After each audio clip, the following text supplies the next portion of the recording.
Latest episode দেখুন একদম add free.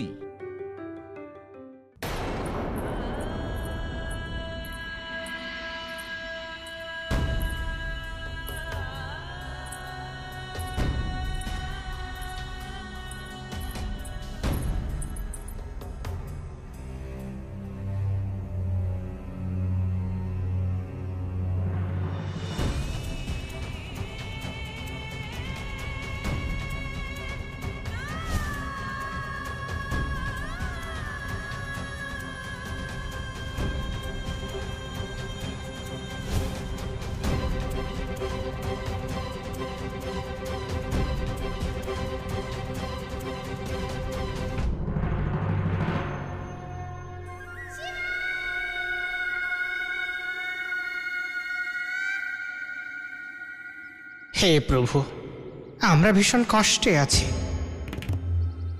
আমাদের ওপর দয়া করুন প্রভু। প্রভু, ওনাকে বলুন না যেন উনি আমাদের মাকে ছাড়াই কাহিনী শোনান। হ্যাঁ প্রভু, যাতে আমরা এই জীবন থেকে শীঘ্রই মুক্তি পেতে পারি। এনারা ঠিকই বলছেন প্রভু। যদি আপনি আদেশ দেন তাহলে আমি কাহিনী শুরু করতে পারি।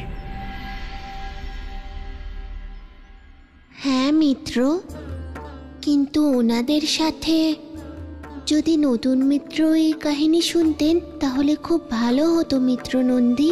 কিন্তু মায়ের জন্য অপেক্ষা অনিশ্চিতকালীন প্রভু। হ্যাঁ,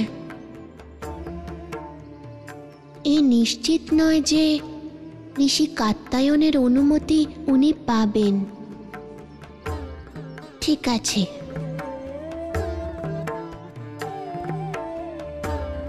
আপনি ওনাদের কাহিনী শোনান মিত্র। যথা আজ্ঞা প্রভু।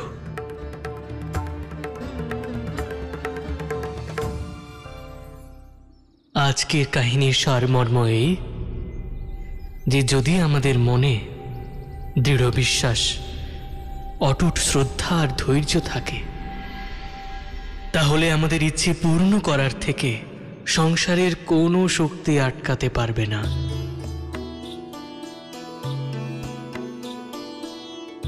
এটা সেই সময়ের কথা যখন মহাদেবকে পাওয়ার জন্য মা কঠোর তপস্যা করেছিলেন। তখন মহাদেব বরদান দেওয়ার আগে মায়ের পরীক্ষা নিতে চাইলেন।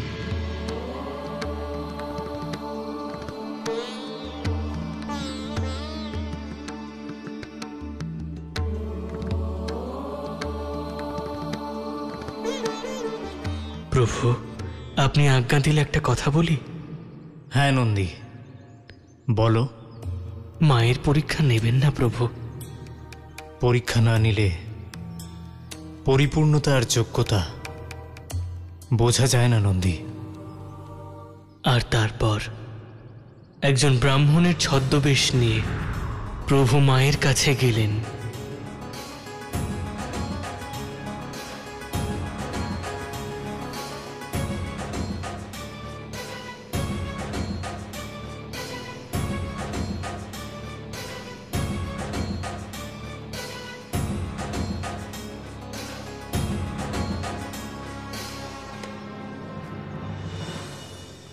অলোক নিরঞ্জন, আরে ও সুন্দরী, কেন নিজের সুন্দর কায়ার সৌন্দর্য তপস্যার তাপে নষ্ট করে দিচ্ছ?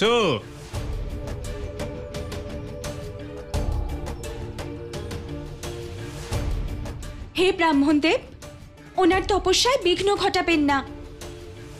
উনি আমাদের রাজকুমারী, মহাদেবকে স্বামী হিসেবে পাওয়ার জন্য তপস্যা করছেন। মহাদেব? ওই অঘরী? অনর্থ, ঘোর অনর্থ। আরে এমন রূপসী ওই অঘরীকে লাভ করার জন্য তপস্যা করছে? নিশ্চয়ই এই নারী অত্যন্ত অবুঝ, যে বাস্তবের কিছুই হয়তো বোঝে না। আমি দেব ওই অঘরীর আসল পরিচয়। আরে ওই মহাদেবের না আছে গৃহ, না আছে সংসার, না পরার বস্ত্র আছে, না খাওয়ার পাত্র আছে। আরে পশুদের ছাল ধারণ করে থাকে ও, পশুদের ছাল। প্রভু নিজের ব্যাপারে কটূক্তি কেন করছেন? আরে ওই অঘরী মাথার খুলিতে আহার ভোজন করে, কখনো আবার শ্মশানে গিয়ে শুয়ে থাকে, কখনো কৈলাসে যুগ যুগ ধরে বসে থাকে। আর ওর সাথে সবসময় ভূত, প্রেত, সাপ, বিছে, ইঙ্গি, ভৃঙ্গি, কত রকমের পশু পাখি থাকে ওর সাথে। আরে তুমি ওকে লাভ করার জন্য তপস্যা করছো? আরে তপস্যা ত্যাগ করো দেবী। আরে নিজেকে এত কষ্ট দিও না, সংসার করার মতো কোনো গুণই নেই ওই মহাদেবের। আরে সব সময় গায়ে ছাই ভস্য মেখে বসে থাকে, আর তোমাকেও কিন্তু শৃঙ্গার করার জন্য সেই ভস্যই এনে দেবে ওই মহাদেব। আর এটাই হলো বাস্তব। আরে তোমার মতো একজন সুন্দরীকে বধূ হিসেবে পাওয়ার জন্য ওর কোনো যোগ্যতাই নেই। চুপ করো, চুপ করো ব্রাহ্মণ, তুমি আমার মহাদেবের নিন্দা করছো। বিজয়া, ওকে অপমান করে তাড়িয়ে দাও এখান থেকে।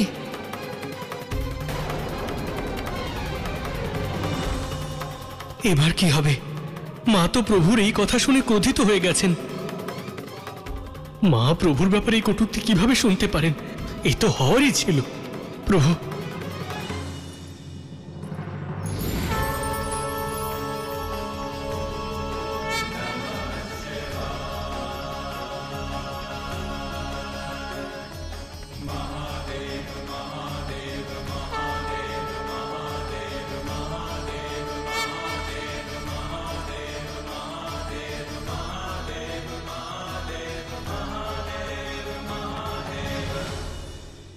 তপস্যার অর্থ মানসিক অনুশাসন হয়,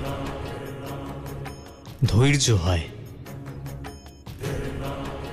তপস্যার মাঝে ক্রোধের কোনো স্থান নেই। আর তুমি ক্রুদ্ধ হয়ে গেলে।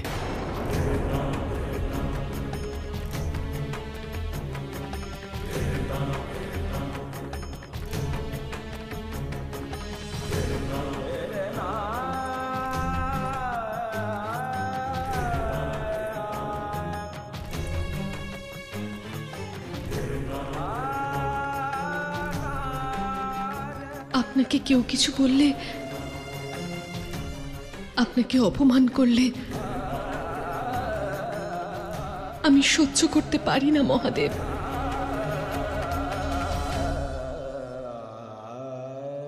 ক্ষমা করে দিন আমায়। এটাই প্রমাণ তোমার সত্যিকারের ভক্তির, তোমার সত্যিকারের ভালোবাসার। তুমি এই পরীক্ষায় সফল হয়েছ। আমি তোমায় নিজের বামাঙ্গী রূপে অবশ্যই মেনে নেব।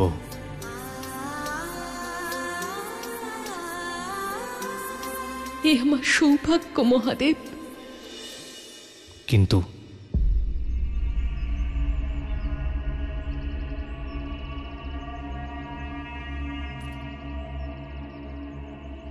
কিন্তু কি মহাদেব, আরো কোনো পরীক্ষা বাকি আছে? হ্যাঁ, সংস্কারের পরীক্ষা। অর্থাৎ? আমি এই বিবাহ সমস্ত রীতি নিয়ম মেনে তোমার মা বাবার অনুমতি থাকলে তবেই করব।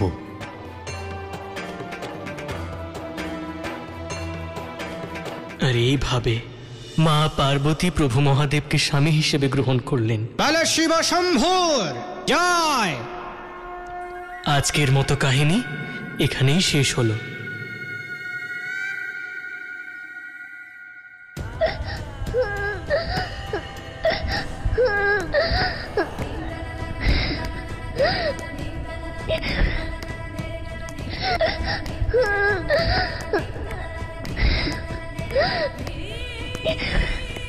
মা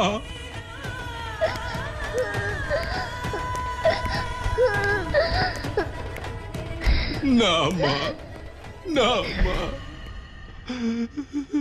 এবার দেখতে হবে যে শিশু ভোলানাথ কি করে। কাত্যায়নীর দুঃখ দূর করতে আসবে না।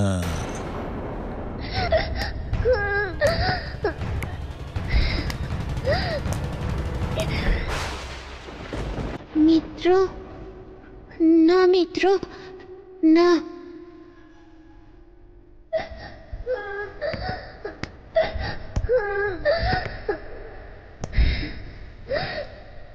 কি হলো প্রভু? মিত্র কষ্টে আছেন, আমাকে ওনার কাছে যেতেই হবে। তাহলে চলুন প্রভু, আমি আপনাকে মায়ের কাছে নিয়ে যাচ্ছি। না মিত্র নন্দী, আমাকে একাই যেতে হবে। কেন প্রভু?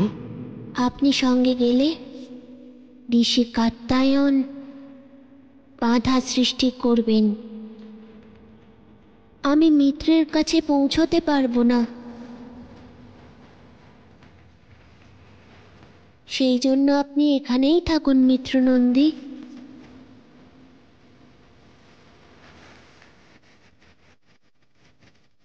ত্রিশূল, তোমার সহায়তা আমার প্রয়োজন।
অবশেষে অনবরত অশ্রুধারায় বাহিত করে নিয়ে এসেছে নিজের মিত্রকে নিজের কাছে।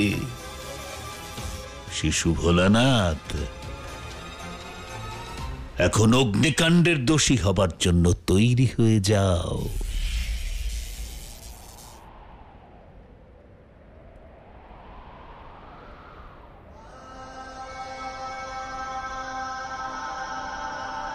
মিত্র,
আগুন লেগে গেছে, মায়ের গৃহে আগুন লেগে গেছে। শিশু ভোলানাথ আগুন লাগিয়ে দিয়েছে মায়ের গৃহে। ঋষিবর, শিশু ভোলানাথ আগুন লাগিয়ে দিয়েছে। অনসূয়ার পুত্র আগুন লাগিয়ে দিয়েছে, আগুন লাগিয়ে দিয়েছে। কি হয়েছে আচার্য? ঋষিবর, আমি নিজের চোখে ওকে মায়ের গৃহের সামনে অগ্নি উৎপন্ন করতে দেখেছি। ও আমাদের মাকে পুড়িয়ে দিতে চাইছে ঋষিবর। মা! শিশু ভোলানাথ, আমার লাগানো আগুন এবার তোমার জন্য ঘৃণা আর ক্রোধের আগুনে পরিবর্তিত হয়ে যাবে, যাতে পুড়ে তুমি নিজে এক সময় ভস্মীভূত হয়ে যাবে।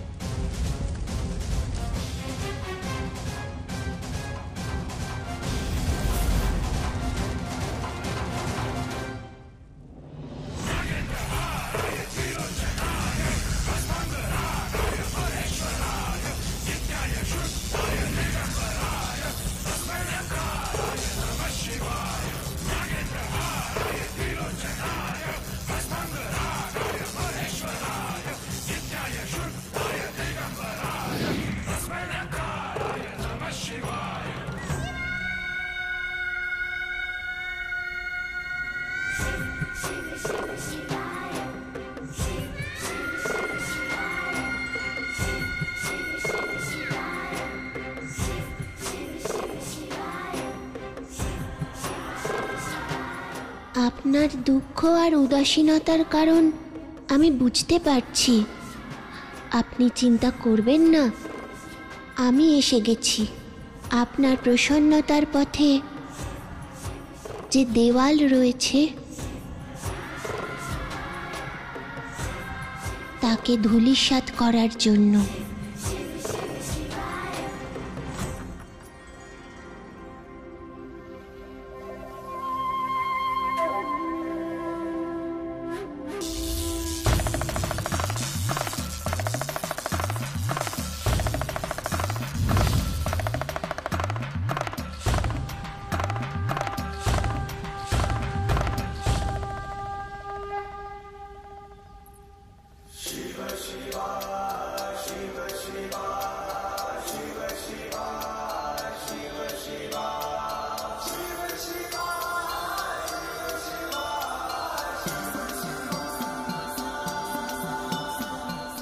শিব,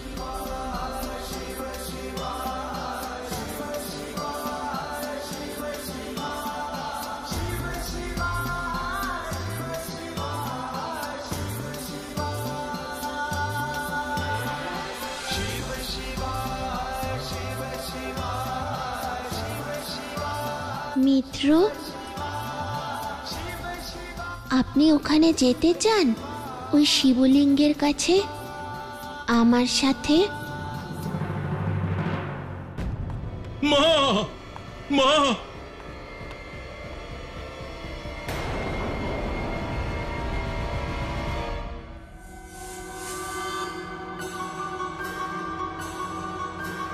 আচার্য দণ্ডপাণি, এখানে তো কোথাও আগুন লাগেনি, আগুনের লেশমাত্রও নেই।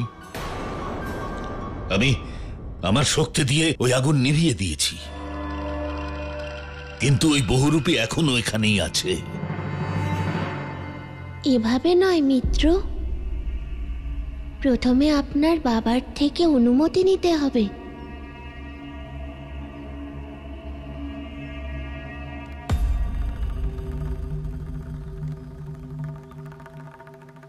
আমার পূর্ণ বিশ্বাস যে ও মায়ের কক্ষের মধ্যে ঢুকে মাকে অপহরণ করার চেষ্টা করছে। ঋষিবর, আমাদের অবিলম্বে ওকে ধরা দরকার।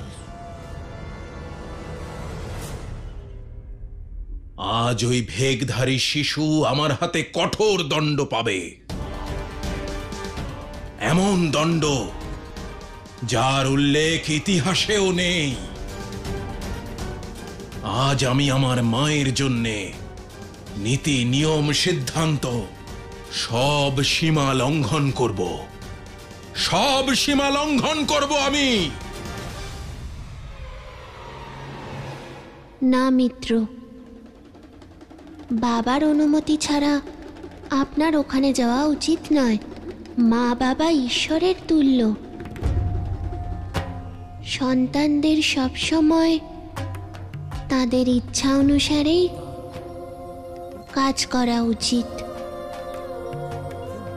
সেটাই সন্তানের কর্তব্য, তার ধর্ম।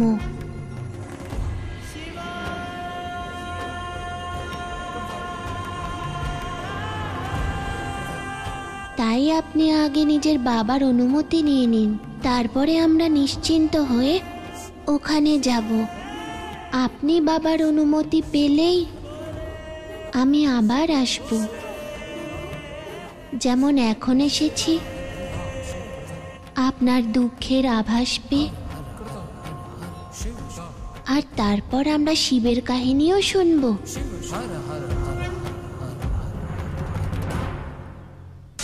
মা